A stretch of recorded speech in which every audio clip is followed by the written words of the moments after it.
ಈ ಬಿಜೆಪಿಗೆ ಎಷ್ಟು ವರ್ಷದ ಹಿನ್ನೆಲೆ ಇದೆ? ಜನಸಂಘನೂ ಮೊದಲಿತ್ತು, ಜನಸಂಘನೇ ಬಿಜೆಪಿ, ಹೌದಲ್ವಾ? JDS ಎಷ್ಟು ವರ್ಷದ ಹಿನ್ನೆಲೆ ಇದೆ?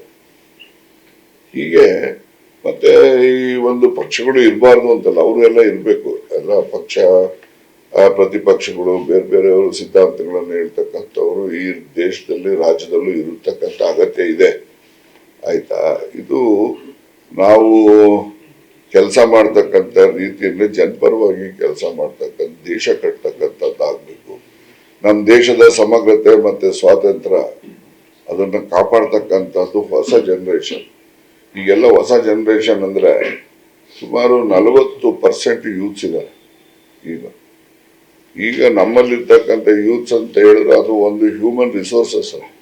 ಅದನ್ನು ನಾವು ಸರಿಯಾಗಿ ಸದ್ಬಳಕೆಯನ್ನ ದೇಶದ ಅಭಿವೃದ್ಧಿಗೆ ಮಾಡ್ತಕ್ಕಂಥದ್ದು ಅಗತ್ಯತೆ ಇದೆ. ಅದ್ರ ಬಗ್ಗೆ ಚಿಂತನೆ ಮಾಡಬೇಕು ಅಂತ ಹೇಳಿ ಹೆಚ್ಚುವರಿಯಾಗಿ ಹೆಚ್ಚುವರಿಯಾಗಿ ಇಬ್ರು DCM ಮಾಡಬೇಕು ಅನ್ನೋದು ಒಬ್ಬ ದಲಿತರಿಗೆ, ಒಬ್ಬ ಅಲ್ಪಸಂಖ್ಯಾತ. ಈಗ ನೋಡಿ, 3 DCM ಹಿಂಗ ನಾನು ಮಾಡಬೇಕು ಅಂದಿದ್ದು, ಒಂದು ದಲಿತರಿಗೆ, ಒಂದು ಅಲ್ಪಸಂಖ್ಯಾತರಿಗೆ, ಇನ್ನೊಂದು ಯಾರಿಗೆ ಲಿಂಗಾಯತರಿಗಾಗ್ಲಿ ಒಕ್ಕಲಿಗರಿಗಾಗ್ಲಿ ಒಕ್ಕಲಿಗರು ಇದ್ದೇ ಇದ್ರು, ಒಂದು ಲಿಂಗಾಯತರಿಗಾಗ್ಲಿ ಕೊಟ್ಟಿದ್ದಿದ್ರೆ ನಮ್ಗೆ ಲೋಕಸಭಾ ಚುನಾವಣೆಯಲ್ಲಿ ಪೂರ್ವದಲ್ಲಿ ನಮ್ಗೆ ಸಹಾಯ ಆಗ್ತದೆ ಅಂತಕ್ಕಂಥ ಚಿಂತನೆ ನಂದಿತ್ತು.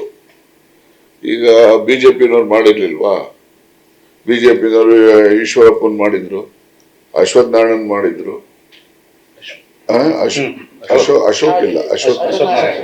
ಅಶ್ವಥ್ ನಾರಾಯಣ್ ಮಾಡಿದ್ರು, ಇವ್ರಿಗೆ ಮಾಡಿದ್ರು, ಆಮೇಲೆ ಕಾರಜೋಳ ಮಾಡಿದ್ರು.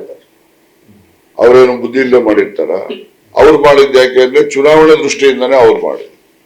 ನಾನು ಚುನಾವಣೆ ದೃಷ್ಟಿಯಿಂದ ಒಂದು 3 ಜನ DCMಗಳು ಬೇರೆ ಸಮುದಾಯದವ್ರನ್ನು ಮಾಡಿದಾಗ ಆ ಸಮುದಾಯದವರ ಪ್ರೀತಿ ಕಾಂಗ್ರೆಸ್ ಪಕ್ಷದ ಬಗ್ಗೆ ಬರುತ್ತೆ ಹೆಚ್ಚು, ಅದರಿಂದ ಮಾಡಬೇಕು ಅಂತಕ್ಕಂಥ ವಾದ ಅವತ್ತು ಮುಂದಿಟ್ಟಿದ್ದೆ. DCM ಅಂದಾಕ್ಷಣಕ್ಕೆ ಅವ್ರಿಗೇನು ಕಾನ್ಸ್ಟಿಟ್ಯೂಷನ್ ಸ್ಟೇಟಸ್ ಏನಿಲ್ಲ.